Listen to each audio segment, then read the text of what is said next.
What's up YouTube, BMR here, and today I want to go ahead and give you guys the official build version 1 for my MA-030. So I want to go ahead and kind of screenshot where the car is at right now and talk about it a little bit because I am planning on putting some upgrades in it. So as you guys can see in the background, I have my R32s. I got a new shell over Christmas, and I'm planning on getting one more. I want to get the green R32 shell, and then my R32 collection will be complete. And since I'm going to have a few R32s, I've decided to make this chassis the dedicated R32 chassis. So no matter what, the only shells that are going to go on it are R32s.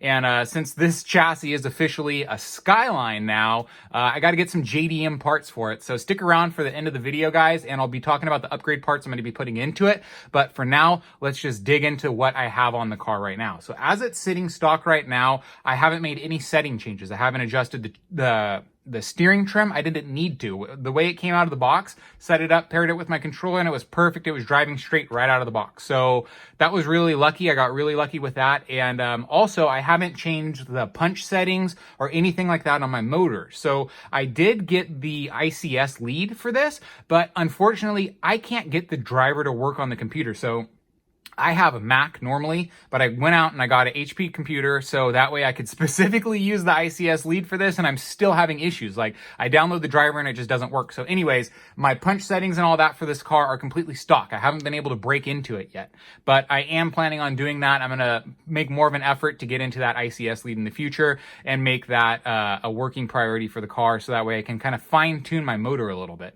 And then, so anyway, so our settings are all stock. Let's talk about the parts that aren't stock. So on the car, as you can see, I got the metal wheel nuts, but that's not really an upgrade. Coming into the back of the car, this is where we have all our upgrade parts. So this tow bar back here in the rear, this is a 0.5 millimeter. This is the normal stock setting, basically. And right here, we have some 0-degree camber knuckles, or maybe they're 0.5 degree. Does it say? Okay, yeah. These are 0.5 degree camber knuckles because that was as close to 0 as I could get for this car. As you can see in the rear suspension, I've changed my springs, and these are a stiffer spring. And putting stiff springs in the car has made a world of difference, guys. I love a stiff rear end on the cars. Now that I've had time to play with my MA-020 and upgrade that car, as well as this MA-030, I love a stiff rear end. The stiffer, the better, honestly. So anyways, having these springs in here has made a huge difference. I recommend getting yourself a spring set and playing with your spring settings because, man, it makes a crazy noticeable amount of difference. And then anyway, so moving on from the camber knuckles and the swing arm, or the camber knuckles and the suspension, we have the solid rear axle. So this is a Kyosho solid rear axle that I have in the car. And that's about it for the upgrades that I put in it. It's just been in the rear end, and it's made a world of difference, guys. I really am really happy with how the car's performing right now. But like I said, I went out and I got some upgrade parts, so I will be upgrading this in the near future. Another thing I've gone and done to the car is I went ahead and I pulled it up one setting. So it's at the 94 millimeter wheelbase. So of course it'll naturally work with these cars over here. But since it's the 94 millimeter wheelbase, I can't use the double wishbone suspension system that it came with. I have to stick with this kingpin system. So that's why I went ahead and I got these metal ones back here. So this is going to be the rear end that's staying with the car for a while. Maybe if I get lucky and I can find the PN Racing silver one for the 98 millimeter wheelbase, maybe I'll get lucky and find that, and I can get an upgrade for that part on it and get a sway bar because I really like sway bars. I tried it out on my MA-020 and I love it. It feels really good. Like I said, guys, the rear end, I like it stiff, and the stiffer the better. You know, I like a firm booty on that. So those are the parts that we have on the car for now. Let's go ahead and talk about some of the upgrade parts that I got. So as I told you guys, since this is a Skyline, we got to get some JDM parts in, right? And I don't know why I keep cracking myself up, but I got myself a Kyosho 4100 kV motor. And since it's Kyosho, it's made in Japan. You know, it's got the Japanese writing. This is my JDM motor, guys, right? So I got a JDM 4100 kV motor. So this should help the car run a little bit more efficiently in a low RPM range, which is good for drifting. So I'm really excited for this. I think this will be a good improvement for the car. And also, like I said, guys, I need to get into my ICS, break open that ICS lead so then I can program the car a little bit and just fine tune my settings a little bit more. So moving on from our JDM motor, we got some JDM springs, right? Oh yeah, I got to get those front springs. So I'm going to soften up the front end because I want the car to oversteer when I'm initiating the corner. So I want to have a little bit more front end bite, because I notice once I have the drift, like when it's going straight, say we're going straight and we start initiating the drift, right about here is where I want more. I want more front end grip. I want more turn in. I want more bite.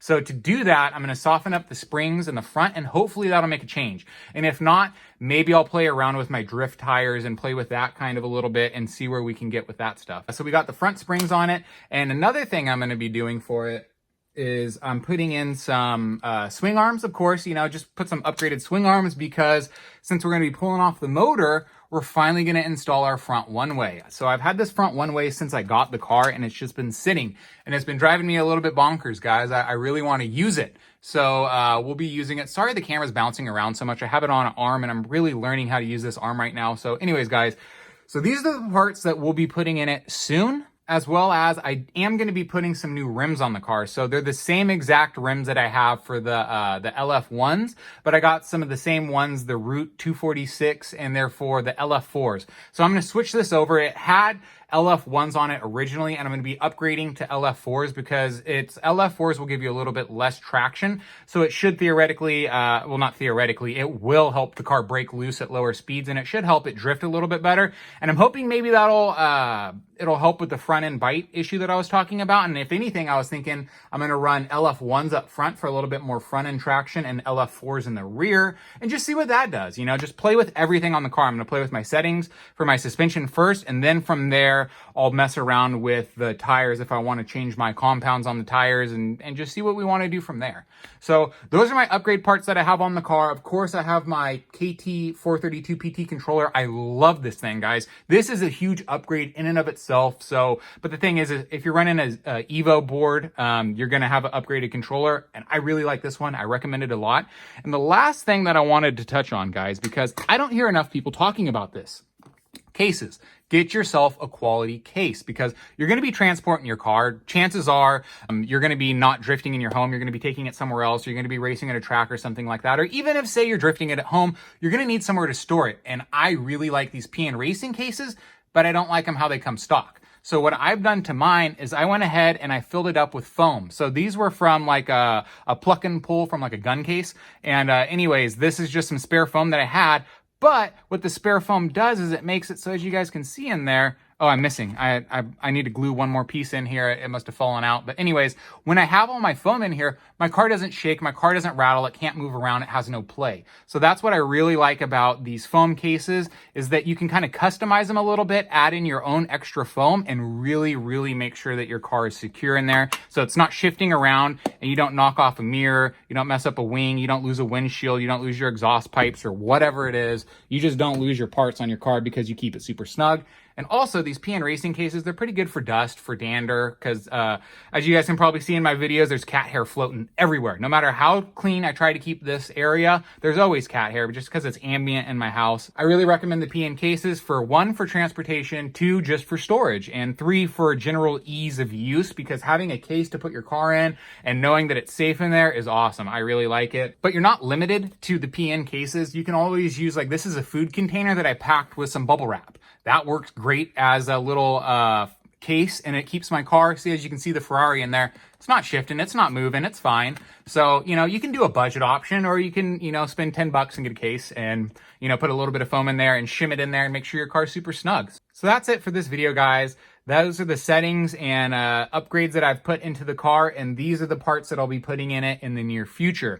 Once again, this is my dedicated R32, and I'm really happy with this car. I really, really like the way that it performs. Having this motor and the center of gravity a little bit up front and kind of more evenly distributed, this car feels and handles phenomenally. It feels great. So I cannot wait to get these new parts in it, as well as getting the new tires on it and just seeing how that performs and bringing you guys a build version 2 update for this. So anyways, guys, if you're enjoying the content that I'm producing on this channel, please consider subscribing. If you like this video, please give it a thumbs up. It really does help giving it a like on the video, and it makes me happy seeing likes and stuff like that on the videos. So anyways, guys, hope you enjoy this one, and I hope you guys have a wonderful night.